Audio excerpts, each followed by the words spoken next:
Much, Brother Yusuf.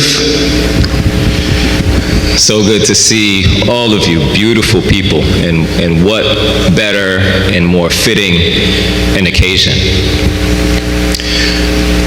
I'd like to share with you all, as we get started with this conference and on this topic of reparations, some of the history of this building, of this venue, of this place. The Lincoln Congregational Temple building. A building that was land granted in the 1860s to have a place for the moral and cultural development of colored children, and also to support a worshiping congregation.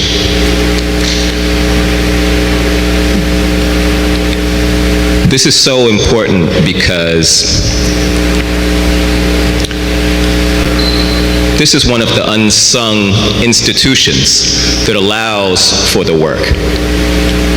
It was a workforce camp because our people, including the people who were born enslaved, who built the original building here,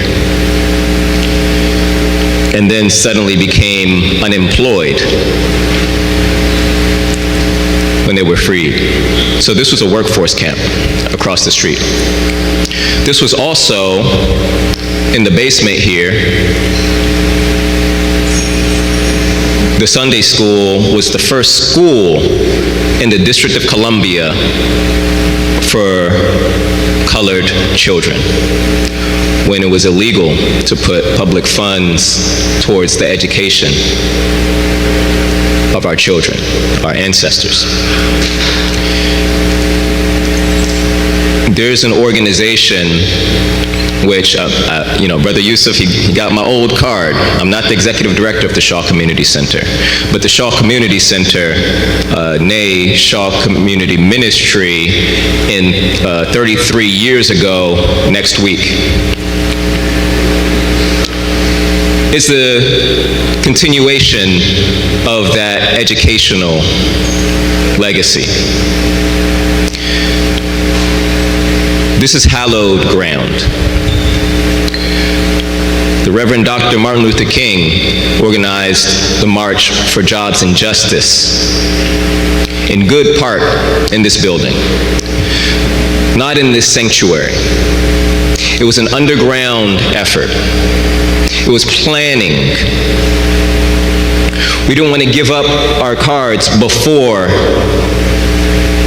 we were sure that we would be able to do it.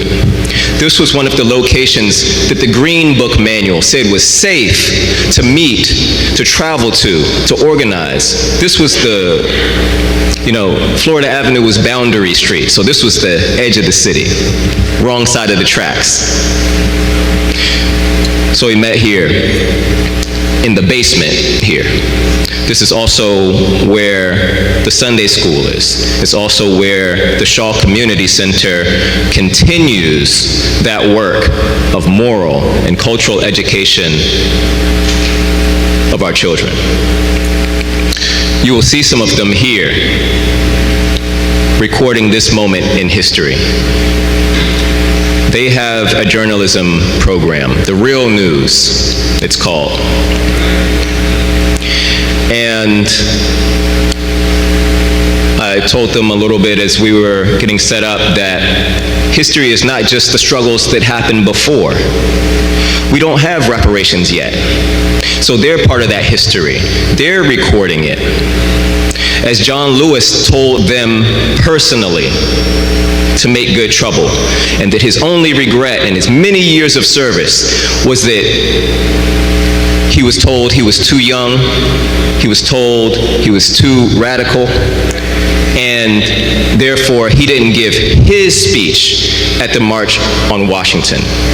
But he gave the mission, he passed the torch directly to these children when they were infants and told them to make good trouble. Don't Mute DC, who's heard of Don't Mute DC, the Don't Mute DC movement?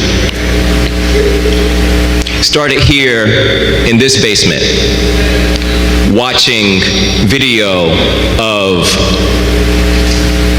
the March for Jobs and Justice, watching videos from El Haj Malik Shabaz's actions in New York and visits to Brother Johnson. Taking stage cues and blocking directly from John Lewis, who said that it was supposed to be Bloody Friday, but we hadn't whipped the racists into enough of a frenzy to embarrass them on tape. So we had to do some local actions and performance art and come back on Sunday. No, that's not what happened when I got hit on the head. It happened this way. These are those children who continue here. These are some of those essential workers. And in fact,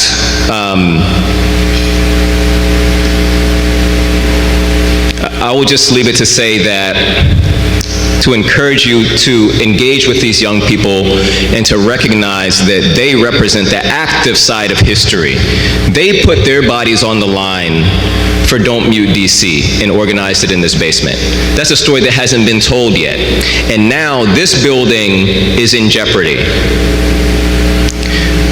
Condos are planned for this venue, where we have built a community anchor institution.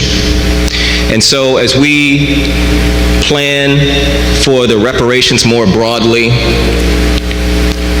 let's make sure that charity starts at home and that we have a place to continue to organize, as well as an anchor for the families and communities that still persist here in this neighborhood and community.